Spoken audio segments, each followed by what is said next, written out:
Yeah, we can see the Yes. time. Okay, perfect. Okay, so anyone not ready? My time starts now. As Conway negated resolution, upward of 90 to 99% of China's impoverished population either lives in or comes from rural areas, such as nation's mountainous villages and arid landscapes. Only 63.7% of China's rural population has regular access to improved sanitation facilities compared to 86.6% of its urban population. In order to clarify this debate, we would like to provide a criteria for the judge to determine which is more effective. We believe whichever side that solves rural poverty, which is the most serious problem in the status quo, better shall win this debate. Definitions. Welfare refers to a range of government programs that provide financial or other aid to individuals or groups who cannot support themselves. Public infrastructure refers to infrastructure facilities, systems, and structures that are owned and operated by the public. Condition 1. Welfare mistargeting. One of the biggest welfare systems in China is the deval system measured by beneficiaries' numbers. However, it fails to target the people. This is largely the result of leakage and mistargeting. Rural migrant workers are only entitled to receive the deval from their place of origin, where deval lines are based on local living costs and are far lower than the urban areas migrants ultimately live and search for work. Ting Yang and her team found that 42% of eligible urban families are not receiving the deval, while another study estimated only a mere 11% of eligible rural residents were deval recipients. Furthermore, according to a report by the World Bank, found that for every 10 RMB spent on deval, only 1 to 2.4 RMB reach individuals in poverty. Welfare is not even given to the hand of poor rural and urban families. This sum of money ultimately ends up nowhere. Increased spending does not solve this problem. Condition 2. Solvencies to rural poverty. The rural poor are mainly concentrated in remote, deep, rocky, mountainous areas, border areas, and minority areas. Overall, regional poverty has not yet fundamentally changed, and there is insufficient internal impact as driving economic growth in impoverished areas. Only infrastructure will be able to give these areas advantages to alleviate the effects of such geographical barriers that welfare otherwise would be unable to pass. Subpoint A. Remittance. Remittances is a kind of money which migrants working in urban areas send to relatives in rural areas. Transportation plays an essential role in moving rural migrants to urban areas. Gansu is the second poorest province in China, with 40% of its rural population living below the national poverty line. Economic development there is hampered by a lack of all-weather transport infrastructure connecting the province's towns and villages. Only 43% of the province's villages have paved rural roads. Increased spending on it is needed so that more people can get access to highways to go into big cities. There are many benefits for remittances. So this shows that remittances lead to a decline in the incidence of household poverty of 27.5%. Importantly, migration increases household income per capita by between 8.5 and 13.1%, and micro remittances are both significant and responsive to the needs of household members. Subpoint B. Agriculture. Irrigation is the process of applying controlled amounts of water to plants at needed intervals, which helps to grow agricultural crops. However, only 45% of China's agricultural land is covered by irrigation. Fan Zhang found that irrigation directly contributes to the growth of the agricultural sector, leading to poverty reduction. The estimated elasticity is 0.41, implying that the 1% increase in irrigation is associated with a 0.41% rise in agricultural output per worker, resulting in a 1.13% drop in poverty incidence. Much of China's rural population relies on agriculture as a source of sustenance as well as income. Increased spending in irrigation programs directly benefits the farmers. Subpoint C. Broadband. By providing broadband coverage for most of the rural or mountain villages, people are able to earn money through social media. According to SHFLS, so far this year, 5 million streamers located in impoverished counties have earned profit. With broadband coverage, rural students are also able to watch recordings and lessons online at school, which are taught by well-experienced teachers in urban China. These lessons greatly improve their education level. However, research done by the China Development Foundation showed only 44% of poor areas have broadband installed. Thus, only by increasing broadband infrastructure can poor students get access to better and high-quality education. Better education leads to a higher probability of employment. Thus, people are better able to meet their basic needs, live dignified lives, and guarantee a decent standard of living for themselves and for their children. The results also corroborate the presence of a positive income effect associated with the broadband availability at the local level, which raises labor incomes by as much as 7.5% over a 2-year period in some estimates. Thus, never project to negate.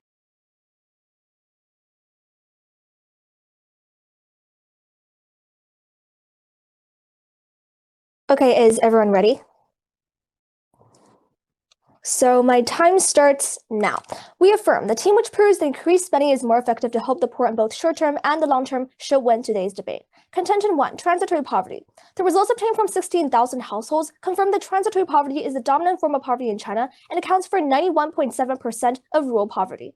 Families caught in transitory poverty often experience temporary shocks of natural disaster, agricultural price fluctuation, short-term illness, etc. For households in low-income countries, the most effective safeguard is a large asset base that they can draw upon. However, the poorest households are the least likely to have sufficient income, savings, and assets to do so, which means that they're too poor to recover by themselves. That leads to our welfare impact, which provides these people basic living needs and money that can sustain themselves, which will help them pass the temporary shock. In this way, these people will overcome shocks and won't easily be bankrupt in the future. But if we use infrastructure, it would take some time to be ready to serve the poor. By then, those in extreme poverty would have died. Contention 2, disabled. Among 30 million people that are in poverty in China, 80% are disabled persons. Most of these disabled in poverty are unable to work. For example, fewer than 10% of Chinese with autism are employed. What's more, 90% of blind individuals cannot work, and there are 1 million unemployed disabled persons. Simply giving them jobs is no use, as they lack the ability to work. Therefore, it's crucial to offer them free job training welfare programs so that they are able to afford it and can have the capability of doing certain jobs. This already proved successful for the blind people. Vocational schools began offering professional training, which included massage, weaving, and fortune telling. Also, China has helped 2.55 million disabled women out of poverty by the end of 2019. About 1.95 million have received vocational training. But this is not enough, as a majority of disabled people are suffering from poverty. We need to increase vocational training programs specifically targeting people with various disabilities and pull them out of poverty. Contention 3, music. There was growing demand for the Chinese music industry. The music market surged. Total music revenue grew up 11.2% recently and is expected to reach $1.06 billion in 2020. That's why free music education for poor people had proved to be a great success.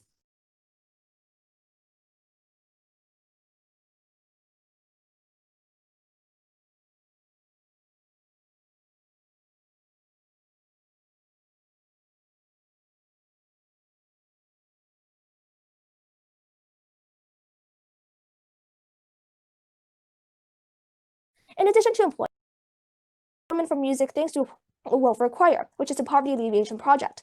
Gaining confidence and being happy while poor is also a kind of alleviation, since alleviation means decreasing the pain. Plus, music training is also an intervention for deficits. The brains of trained musicians enjoy a range of auditory advantages, which can be a solvency to autism. For children dealing with autism, interacting with others can be difficult, but through music therapy, they open up to others as well, which means people with autism can possibly have a better chance to work through music education and can possibly pull themselves out of poverty. Contention 4, healthcare. Rural residents were only refunded 57% of their medical fees, far less than China's urban healthcare plans. And Reuters found the prices charged for drugs in China were about 11 times the international reference price.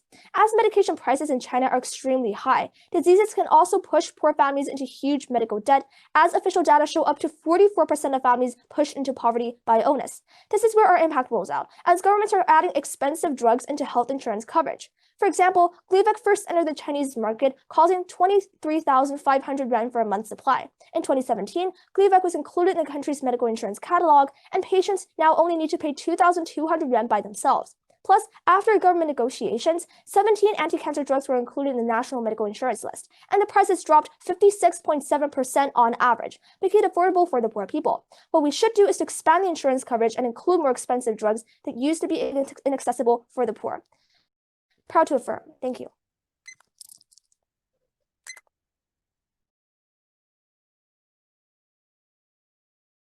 All right, crossfire. Yeah, so is everyone ready for the crossfire? Yes. Okay, our crossfire starts now.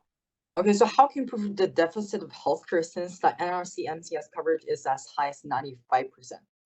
Okay, what we're basically saying in the healthcare contention is that now people can't afford medication rather than problem of insurance. We tell you that the medical insurance coverage is low rather than the people's insurance.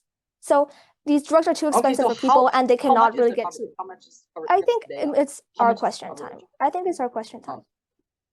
Okay. Okay, so you talk about welfare mistargeting. So you say that welfare has a lot of problems, right? So are you saying that we should increase spending in welfare program management investment?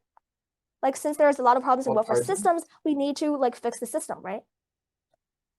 No, we don't need to increase spending. Welfare plus increased spending. Welfare doesn't even solve the problem in the system itself. We have already proven to you how welfare mistargeting is so serious that it is not even giving money to the hand of the poor. Okay, my question now. Okay, so AI is good I don't think you understood my question. My question now. AI is good I think you misunderstood my question. I'm sorry. The force and severity of natural disasters. So why don't we just invest more in infrastructure and try to prevent the impact of such disaster at the very first place?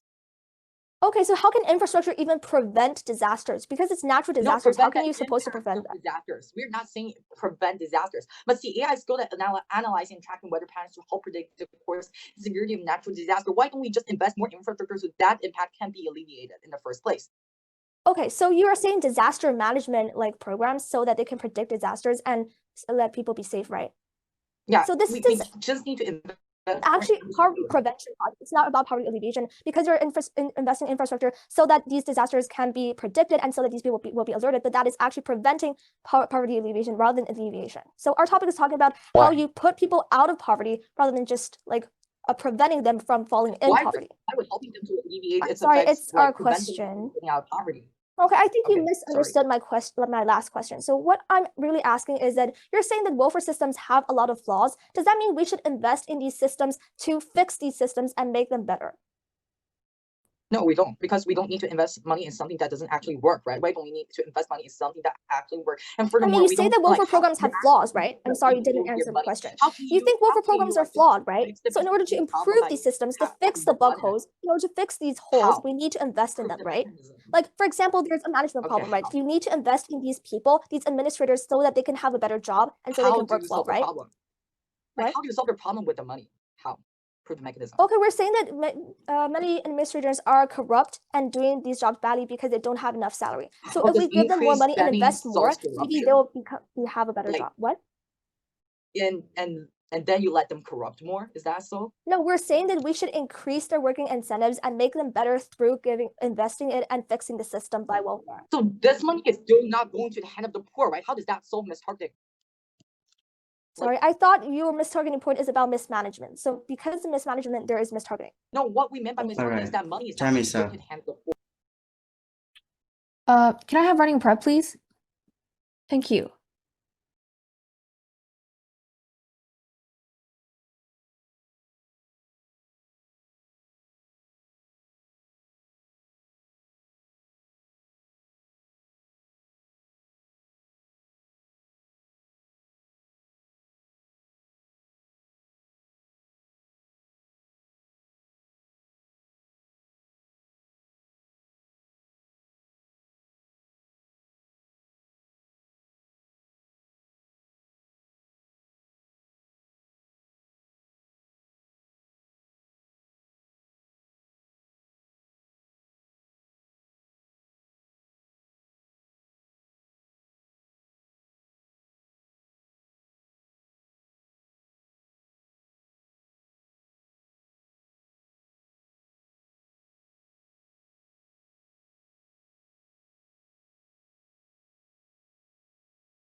One minute now.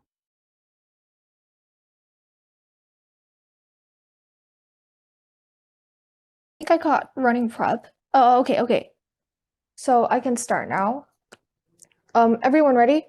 My time starts now. First, several clarifications. Our problem about DBOW is about mistargeting rather than mismanagement, right? We telling you that the mistargeting problem is because of corruption, right? And corruption cannot be solved by simply adding funds to the system, because if you add more funds into the system, the officials will actually corrupt more. Now, moving on to our opponent's contentions. The first contention about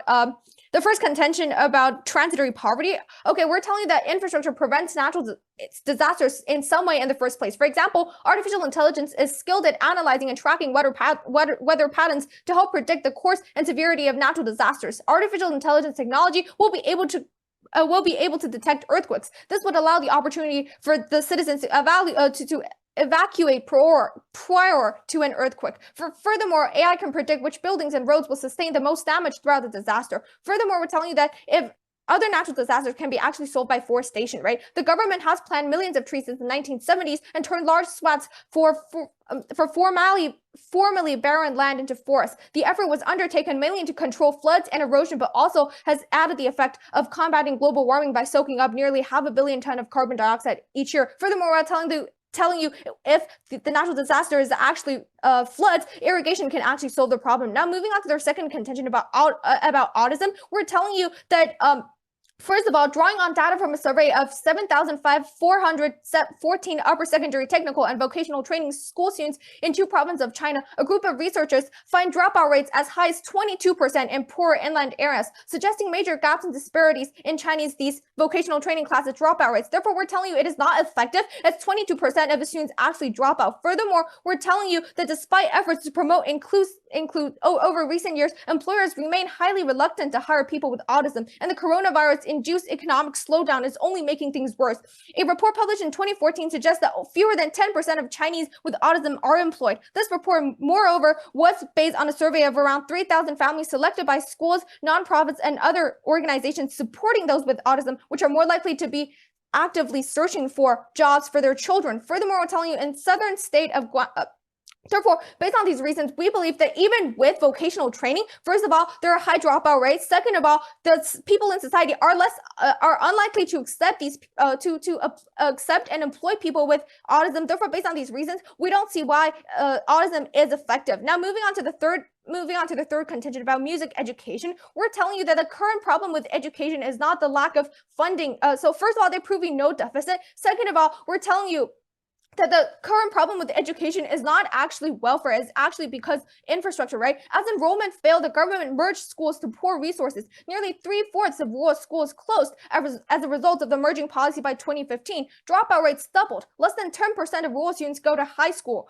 Furthermore, we're telling you instructors at Xiaohui's primary school, which has 3 teachers for its 78 students, says less than half will study past middle school.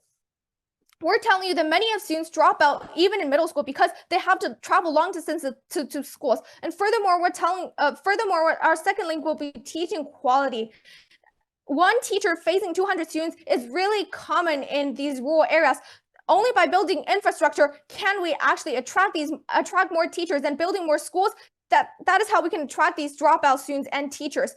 So we're telling you that infrastructure is the one that benefit education. Now, moving on to their healthcare contention. Furthermore, first of all, about 44% poor population in China. We tell you that evidence goes on saying in 2018, multi-sectoral actions delivered by the health-related poverty alleviation program have reduced the number almost by half. In the past 3 years, 15 million people with infectious and chronic diseases have been treated and taken care of. Furthermore, they're telling you they're gonna make all the medicine free and low prices. That is gonna cost the government a lot, and it is unrealistic, which means it is ineffective. Therefore, based on these reasons, Judge, we urge a thank you.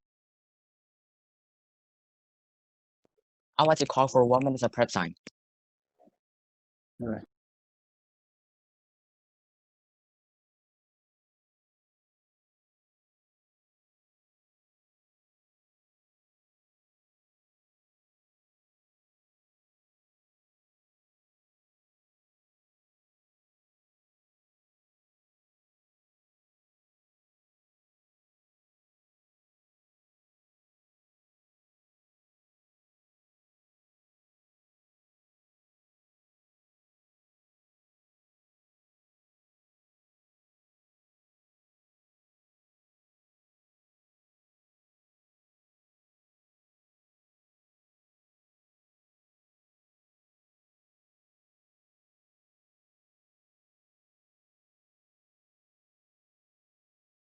Okay, I'm good to start.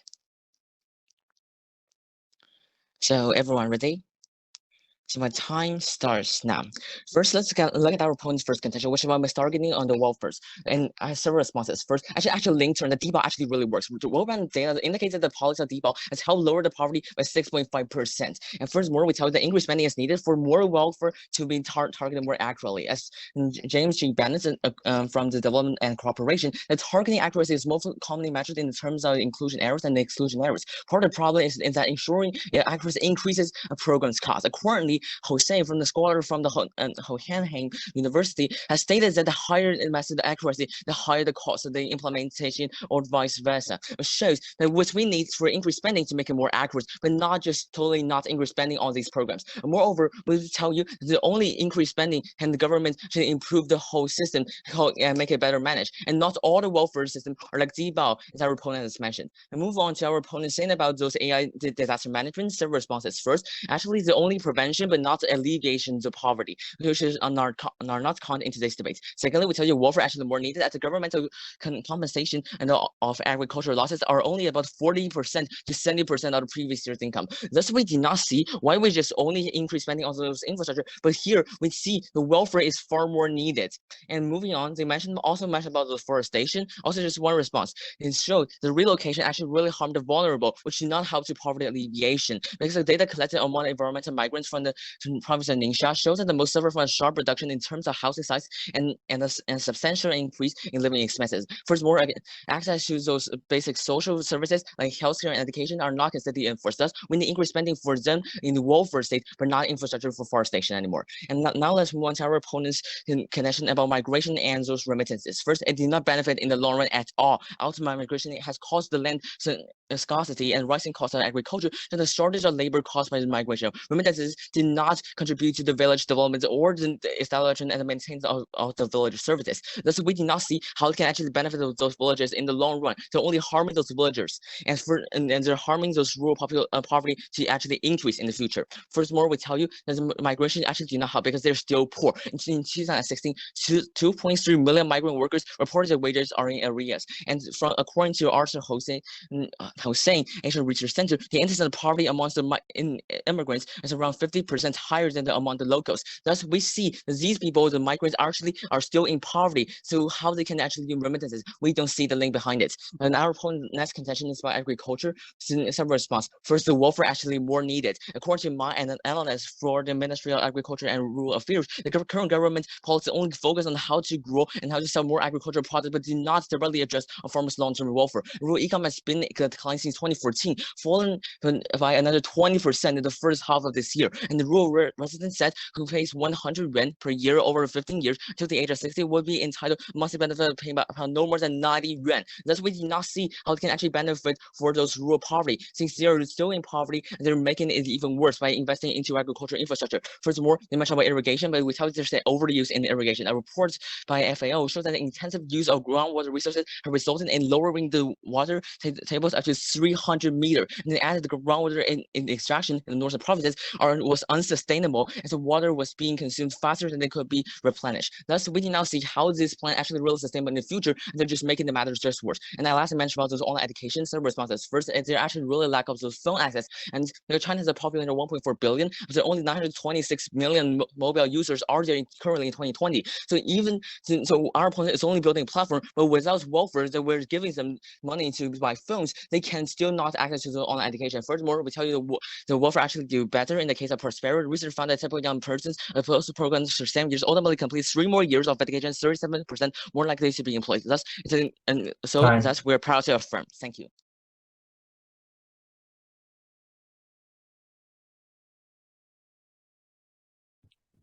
So crossfire?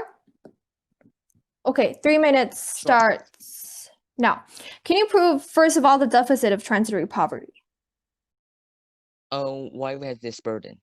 Because if you don't prove the deficit of transitory poverty, we have to believe that the regular spending is enough, right? Because today we're discussing whether increasing spending is effective or not. However, if you don't prove the deficit, we believe that regular spending will be enough. Regular spending will be enough. So here's my answer. Because currently we tell you that 91.7% of all rural poverty is linked to this transitory poverty. And here we don't really see a lot of programs happening just around because we are not able to search for that. How many programs are there? That we need to increase. We are not sure about it, and we have no burden to prove about it as well. No, you have the burden to prove the deficit. You just give me a number. But for now, we'll just skip for that, and we'll say about it later. Okay. So let's move on to another question. So our opponents cannot give out the stats. No, it is not what we cannot give out. It is we'll give it out later. You mentioned about the education. There lack of just paved roads, but we tell you there's 99% of all the rural roads are being paved. But so how there's still need for infrastructure in this case? So first of all, our education contention has no link with roads, and second of all, Judge, even if you buy their 99% of roads, we're telling you that that these 99% of roads only connect small towns to small towns. However, we need to increase spending so that these small towns can be connected to big cities by highways, right? Highways No, are there not roads. And highways second as of all, well. This 99% evidence is also about paved roads in those rural areas. sorry, are we not also connecting to have that highways. card.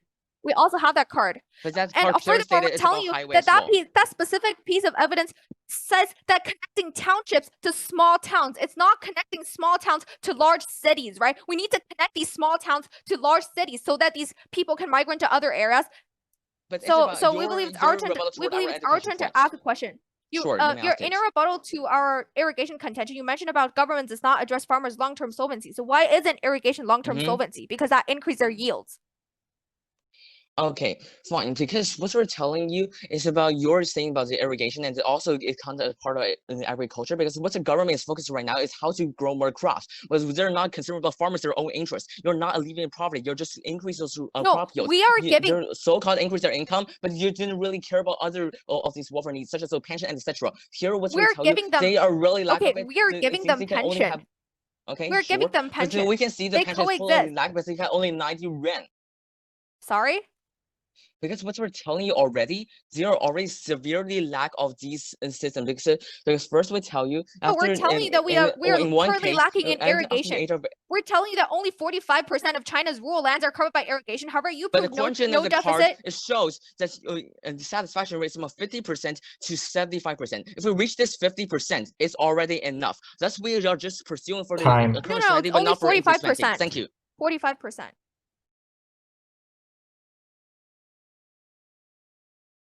Judge, I would like to ask for running prep.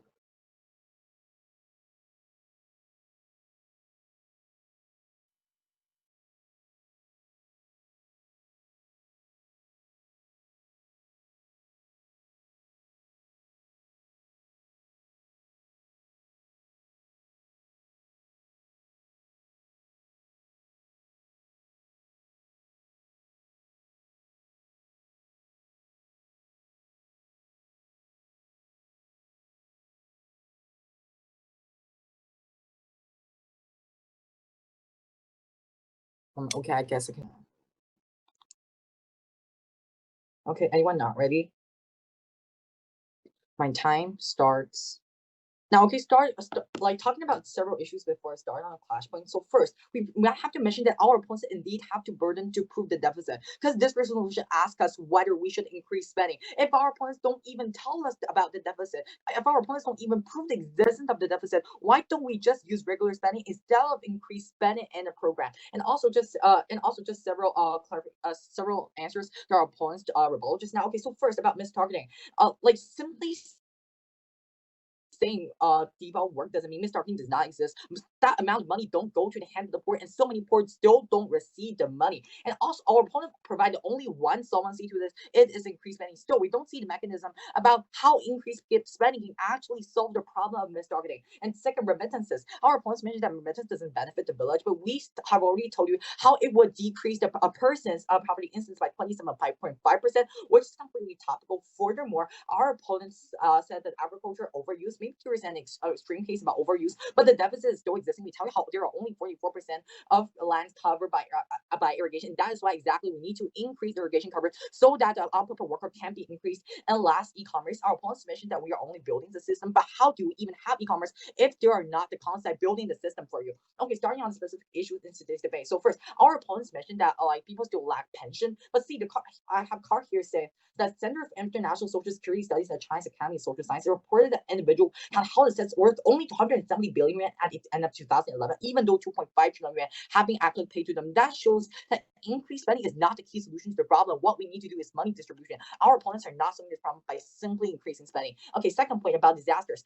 Our response will be that just invest more in infrastructure and try to prevent this impact from the very beginning. Well, I've already told you how AI is good at analyzing, tracking weather patterns to help predict the course and severity of natural disasters. But how we are solving this problem at the very beginning. Our opponents mentioned that it's only prevention, not alleviation, but according to their own definition of alleviation, it's making something less severe. We tell you that with AI, less people would be affected by such disasters, and thus it is still topical. Third, about healthcare. Our opponents don't prove us the deficit of healthcare. However, we tell you how 95% of people is actually covered by NRC MCS. However, there is actually a deficit of hospital. Hospital is overcrowding. Number of hospital beds per 1,000 residents more than double from 1.5. However, it is still significantly lower than the OECD average of 4.7 beds per 1,000 residents. There is a deficit of healthcare on the continent. That is why increased spending on the continent is actually more effective than that in the process. And last, about disabled, we tell that this about disabled is not only about work but also daily life. Our second speaker has already proven to you how infrastructure is actually benefiting disabled people more, how actually infrastructure is going to help them with equality, participating, and sharing, how infrastructure is actually suiting their needs, and how infrastructure has been successful in helping these disabled people in their lives. And Judge, as we prove all those issues, proud to urge a ballot for our side. I'll call for running prep. Thank you.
Okay, so is everyone ready?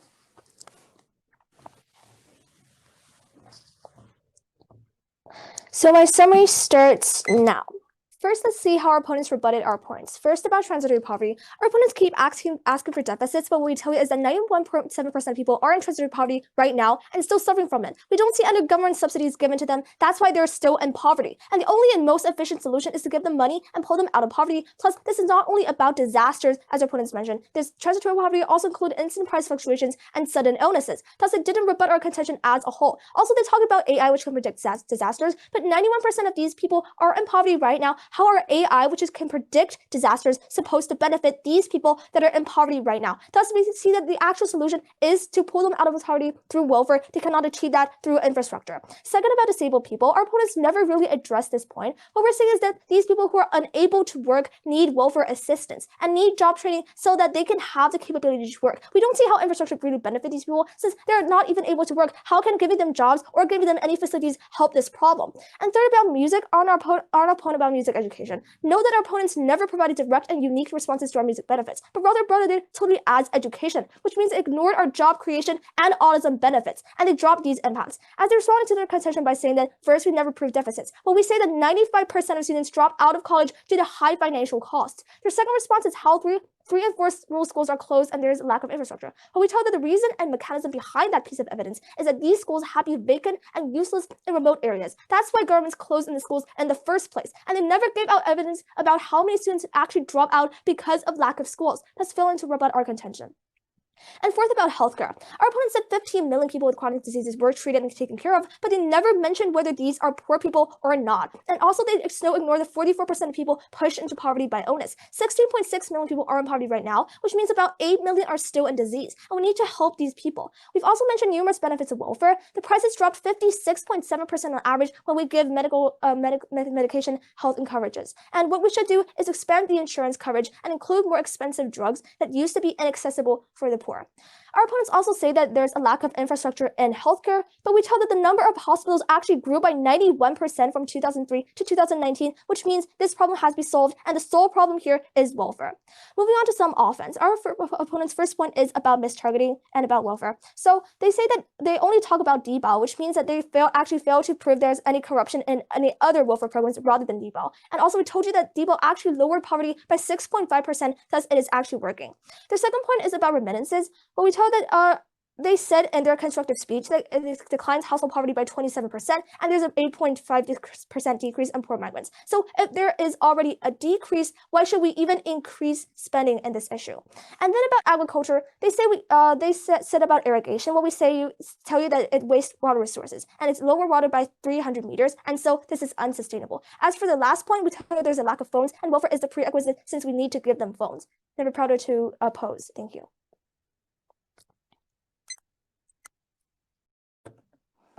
Ready for crossfire? Grand cross? Sure. Okay, my time starts. No, my first question will be, can you give out the how much can you give out the budget? Like how much will the government actually need if they want all the medicine to be low price? Okay, we don't think we need to give out a budget. And also, we're not saying that all the medicine will be low price. We're just saying we are cutting a partial price for these medicines, for these particularly expensive ones, so that these poor people can have access to this. Okay, sorry, and then just prove the deficit of healthcare insurance, because we already proven to you that coverage is actually 95%, and the current issue what now we're is saying is the about lack of what is covered by the cost, because No, you're no. only saying about how Okay. what is the range of it. We're not only discussing about that. Then What we're prove the talking about feasibility. how the insurance actually being covered. Sorry. You mentioned 95% evidence. Your 95% evidence is actually about the medical insurance coverage for these people. What we're saying is about medication. Please, 44%. You mentioned about the evidence of 44% of families are impoverished by illness, right? That piece of evidence is in 2015, and that evidence goes on saying that in 2018, 98% of the cases are actually solved. So there's no deficit. Why do we need to increase spending on it? 98% of the 44% cases are actually solved. Why do we need to increase spending on it? Are you saying that you're not caring about the rest 2% of people? No, we're not saying, but we're just saying the regular spending is enough. Like that piece of number, it's only at 98%. But are you the regular spending will be enough to solve the problem? Will be enough. Regular spending won't be enough for the 2%. We don't need to increase spending on it. As 98% are solved, there's no requirement for increased spending. But how can you prove that the evidence actually goes on to say in 2018 there's a 96% because we have that card, right? We have that card. Can you please send that card in the chat, please? Sure. Thank you. And I think we can move on to our question. Yeah. Okay, your question now. So since your contention 2 sub A talks about remittances, and you already said that it already declined household poverty, so if it's actually decreasing, why should we increase spending on it? Because we currently lack roads, we currently lack transportation, and there are still people who haven't migrated to our other areas, right? We're telling you that in Gansu, 43% of the Gansu areas are actually not covered by roads. And furthermore, we need to not only roads, we need to build more highways, right? That is the deficit. Okay, you're just saying that 43% of the Gansu province, right? So can you prove any deficit in the country scale rather than just a province? No, we gave you the example of Gansu. We're telling you that in other provinces the situation is the same. We're telling you that we currently lack in other provinces the situation is the same, because we already have evidence showing that 99% of roads have already been built. You're just saying that Gansu. Sorry, you're telling us about roads, right? We're saying we're talking. Sorry, Judge, don't get confused. We're talking about highways. Judge, don't get confused. We're talking about highways where our opponents are saying our evidence is about highways and transportation. Furthermore, we're telling you that these roads are only connecting small towns to small towns. We need to connect these small towns again to big cities so that migration can be achieved, right? But also, what we tell you by another card, the last budget without any transportation access already being connected to also war in January 2020. Sorry, so there's already no need for these small roads. Okay, so changes. This is time. I think it's evidence check, right? So it's 1 minute free time, right? Yeah. Okay, so host, please run the evidence checking time.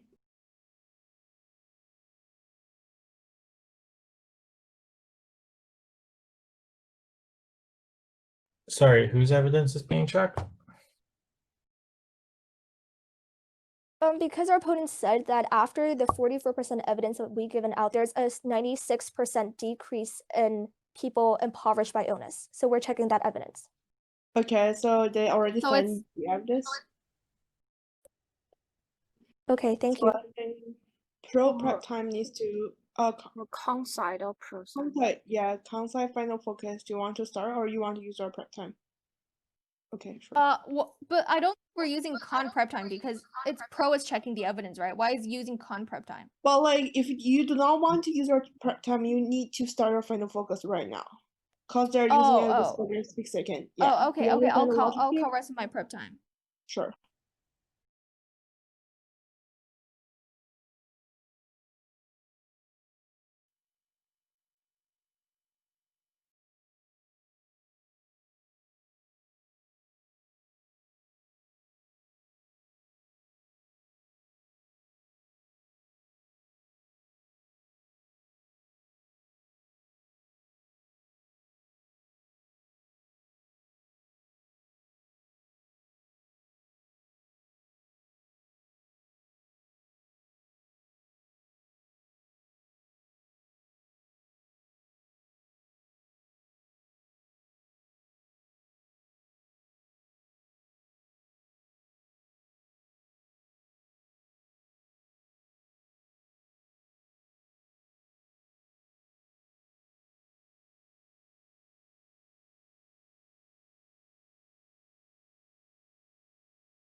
Your time's up.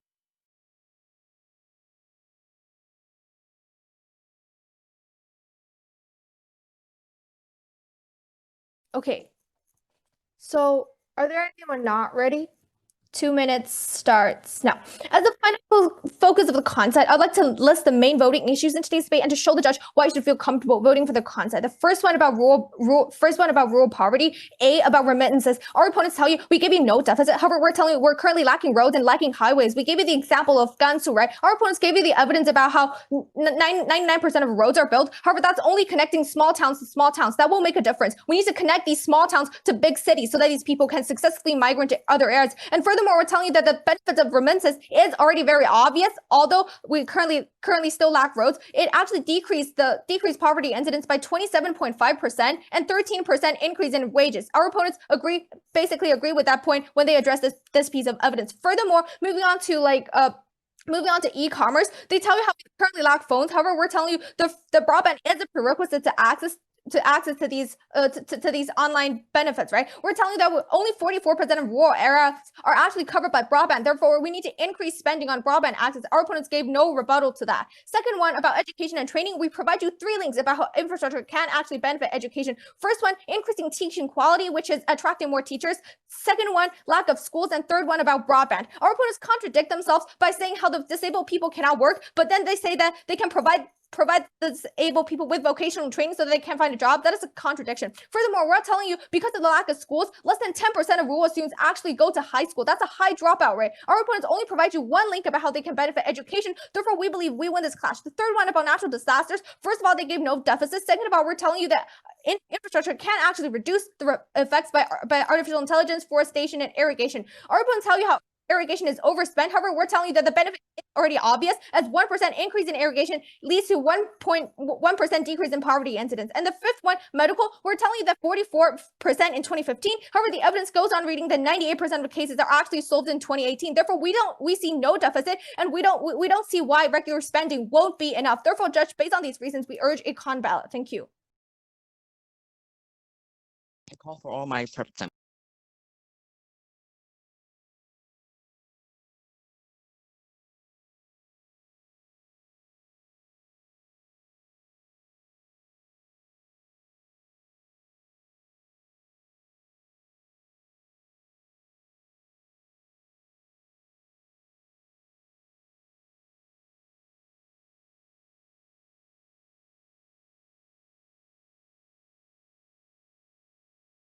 Time's up.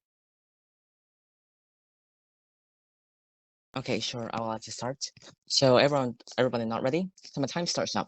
It's a final focus from the process. I will tell you, Judge, why you should write a prem on your ballot right now. First of all, we do not need to provide any budget and deficits, which is not totally required to into the debate, because in the increased spending, it only means not enough but not needs is already in deficit. And now let's move on to two main voting issues, which is short-term and long-term. On short-term issue, first, about transitory poverty versus those disaster management. We tell you that it's the largest population for rural poverty with a 91%. And we tell you this currently it is lack of such program, so we need to increase spending. Since well, on our opponent side, they mentioned about those disaster relief. But actually, it did not help because in the governmental compensation only covers 40% to 70% for welfare, which definitely more welfare. And also, furthermore, it's very hard to move some of the poverty for some time, which move to other places. So the loss is still great, while the welfare is a prerequisite. And let's move on to the debug part. And we tell you the accuracy actually depends on the exclusion and the inclusion errors. And the only way to increase the accuracy is by increased spending. And we tell you, DEBA has already addressed 6.5% of the poverty alleviation, shows that it's actually effective and it's not a problem of those mistargeting. And let's move on to the next motive issue, which is about long term. First of all, transportation. We tell you already 99% already have paved roads, which means the current spending is already enough. And we tell you this migration also had very serious drawback for the local development, which is not beneficial for the rural poverty. Secondly, about education, what we're telling you, so we need to increase spending on the school funding, thus we can increase the quality of teaching. Furthermore, we can also provide the vocational training for the autism for them can better develop. And third, on the issue of healthcare, we're telling you that 40% of the people in 2015 are just being pushed into poverty by the healthcare costs. And that card only showed in 2018 how that are being slashed, which our opponent is making a total logical fallacy. And we tell you the insurance that hasn't really covered much for these for certain cancer drugs. That's when they increase spending for them to make them able to pay the bill for these cancer drugs. Furthermore, fourth, we tell you about music, which our opponent had never responded. Tell you in one case it could create 10,000 jobs, which is definitely more beneficial for the rural economy. It's a definite pro ballot. Thank you.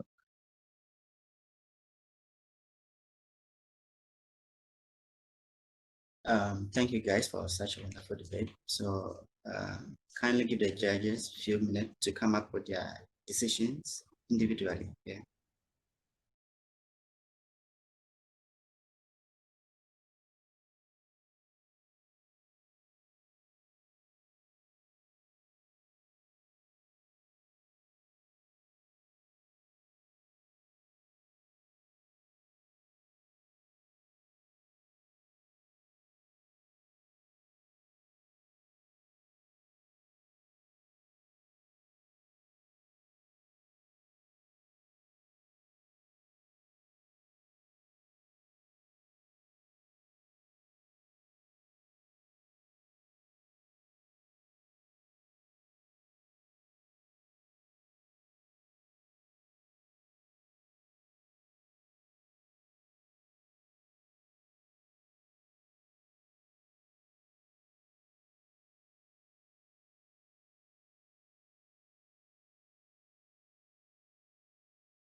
All right. Okay, so we have a decision made now. So at the end of this tournament, it was a 3-2 decision, and 3 judges decided to vote for Con. So Con won this tournament. So it was 3-2 in favor of Con. Congratulations, Con.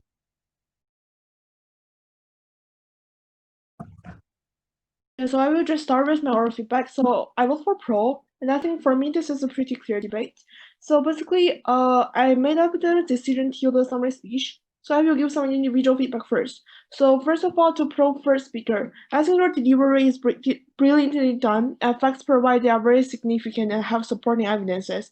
And you did a really great job in the crossbar section. Like all of the responses that you respond to the counsel in any of the crossbar section makes me feel that you are come to debate with really well preparation.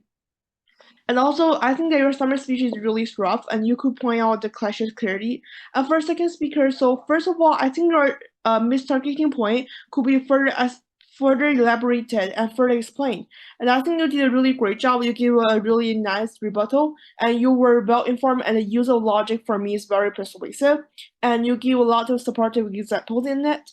For concise speakers, so for both of you, I think you guys are still really great competitive debaters. But the things I want you guys to know is, first off, show respect to your opponents. Crossbar session is not about giving a free speech. Do not try to dominate the whole crossbar session. And for first speaker, I think that you are a really persuasive and impressive speaker, but I feel like most of the questions that you ask in crossbar session did not actually engage with pro side responses or their cases. And also for most of the response that you give in the crossbar session did not that make sense for me. And also, but I think that the cases are presented with ample evidences and the arguments are clear for me, which are really great. And for second speaker from Kansai, I think you give a lot of strong and rebuttal and strong defense, but also for me that I think you final focus could move on to give more clear voting issues instead of to spend some time on rebuttal speech, which is not that effective.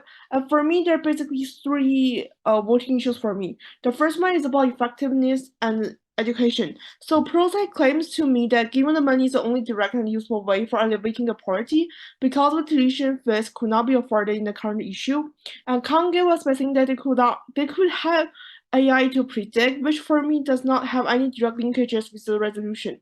And also the second one is about the vulnerable group, about the disabled people. So we all know that the disabled could not have the basic capabilities to go forward, but Kansai used this to do rebuttals, which for me is not a kind of persuasive and supportive. So you need to give more alternatives to the disabled people. And also the third question point for me is about healthcare. This is a major one, cause of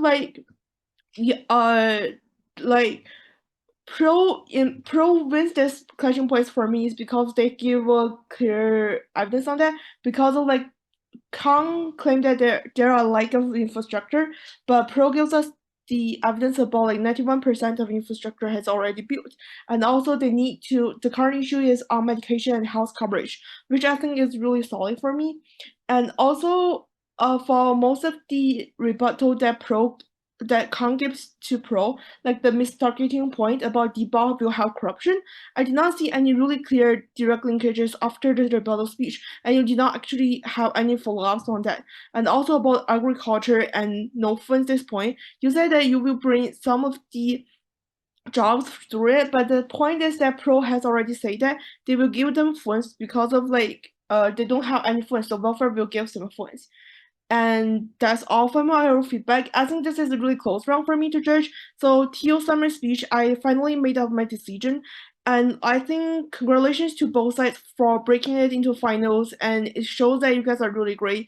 And my decision does not define your capabilities. And good luck in the future debate rounds. Thank you so much. So thank the other judge for her very detailed feedback. I also voted for pro, so I'll give my feedback short.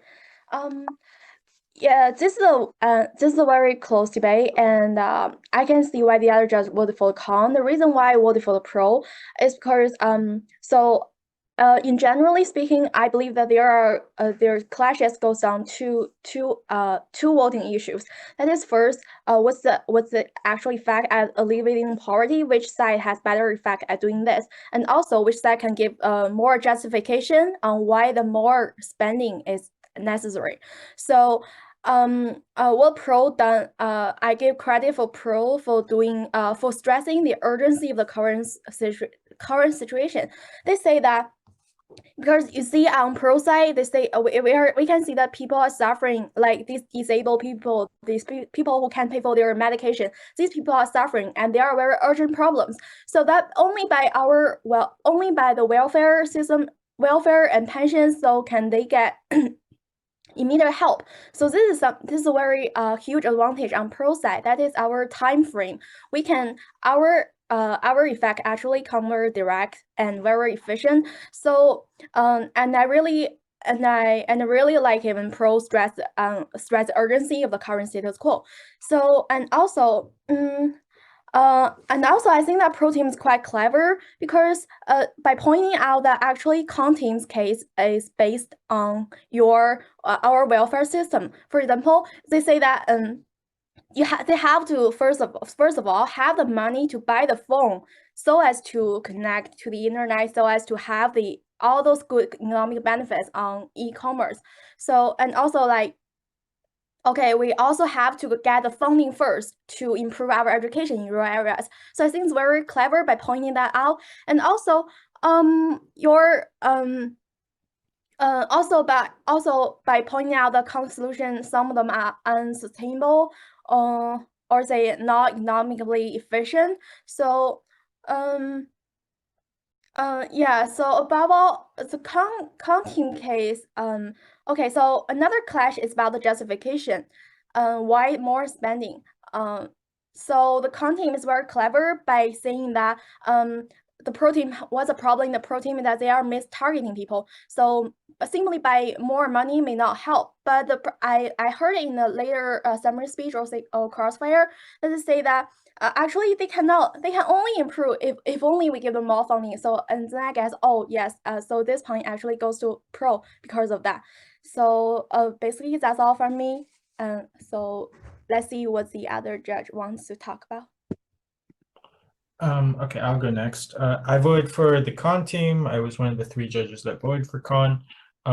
Basically, my feedback is going to be a bit of a feels bad man moment for the Pro, because the reason that I voted Con is based off of a strategical mistake that Pro made, not really something that Con did well. So I want to start this feedback with saying that I think your partnership in Pro works really well. I really like you guys as a team. I think the case works. I think the majority of the things that you were doing throughout the debate was working, and I was leaning very heavily towards Pro throughout the debate until the final focus. And I feel like it's going to feel bad when I say why exactly I ended up voting Con, but I feel like I need to highlight the idea that you guys are really, really good as a team. So going into why I'm voting for Con. Basically, when I look at the debate, I see that a lot of arguments are a bit of a wash. So things such as whether or not agriculture works, or like agriculture infrastructure works, whether healthcare, if there's a deficit in healthcare, whether or not we need things in education. A lot of those arguments, both sides have very strong arguments that just generally make it a wash because both sides have good, strong points that sort of cancel each other out. What I felt like Pro was winning on was their arguments on music and vocational programs for the disabled, and to a lesser extent, transitory poverty. I'll deal with the last one first. The way that I was viewing this was that the arguments about whether or not there was a deficit definitely did not stick, because transitory poverty obviously exists. The thing that did stick was this argument about artificial intelligence and terraforming and preventing shocks from happening in the first place. I felt like that wasn't adequately dealt with by the pro team. So I felt like a lot of the impact on this argument was mitigated. I feel like this is a shame because this is a really creative argument that I felt like should have had a bigger influence in the debate. So looking at this, with the majority of arguments being a wash and music and disabilities being highlights in the pro case, but then look at the con case and I'm going, you guys have a lot of arguments that are based very heavily on statistics and are based heavily on data where the link mechanism isn't adequately explained. So in my mind, I can only buy these arguments to a certain extent, very small impact in my mind. Why is it that I'm still voting for con? In the final focus, con does push on highways and does push on these arguments, whereas for the pro team, you literally spent only 1 second on music and job programs for the disabled. As in, the majority of your analysis on this in the final focus fell outside of the final focus time. My view on judging in debates as close as this is that if in the final focus, the team doesn't realize what they're winning on and doesn't push on the argument that they're winning on, I have no real reason to vote for them because then I am making the strategical decision for you that you should, like saying, you should have collapsed on this, you were already winning on this, I'm voting for this. Doesn't make sense if in the final focus, you didn't realize you were winning on this and didn't push on this. So I had to basically go pro kind of drops the arguments that they're winning on, con gets a slight edge, therefore on these very marginal arguments in my mind on remittances and highways. So I ended up voting for con. It's very unfortunate because like the other judges said, it feels bad voting for con given your approach to Crossfire and how you didn't really let your opponents talk throughout Crossfire. I'm pretty sure I didn't write a single word while the Crossfires were going on because of how chaotic they were. But I felt like I still had to vote for con either way. So yeah. That's my RFD. All right, so thanks, Steve, for the feedback. I also voted for con, and I would make my submission really short. Okay, so I voted for con based on, okay, this is not to say the pro team didn't do well. Both teams have been impressive. If you guys were not impressive, you wouldn't have reached this far of the tournament. However, my vote for con was based on 3 main elements. One is on Crossfire, second is on statistics and data, and the last one is on claims and linkage to the resolution. Okay, so first of all, based on Crossfire, in the first Crossfire, the pro mistook mistargeting for mismanagement. So when they were asking a question to con, their line of questioning was more linked to mismanagement more than mistargeting, which was the key point in con team's, submission. And secondly, when it comes to statistics and data, the pro team was asked to provide evidence or statistics concerning deficits in the healthcare system, which they promised to make such provision, but I was waiting for such provision, and it never came till the debate actually came to a close. Lastly, when it comes to claims and linkage to the resolution, the pro team indicated that the best way to eradicate poverty is by giving out welfare or money to people to reduce poverty. But I didn't really see the mechanism here, like what sort of mechanism is going to be used to ensure that provision of such money would ensure poverty reduction. And even if the mechanism was given, I was also looking forward to seeing, is this money, how much is going to be given, like how much is needed, okay? Because if you want to solve a problem, you should have a target that, okay, this amount of money is needed to eradicate poverty by this rate. That was also not provided. Putting that aside, thirdly, this amount of money, is it going to be given like monthly or annually? So all these were the things that I expected the pro team to provide when they said providing welfare or giving out monies will help to eradicate poverty. Like, you need to provide the mechanisms, how much is needed, and the duration. So these are the reasons why, and I felt like the con team, even though they had few lacks, they were able to, they were consistent in all rounds of the debate, and then they answered sufficiently and efficiently to most of the crossfire questions using evidences and data that they have in their disposal.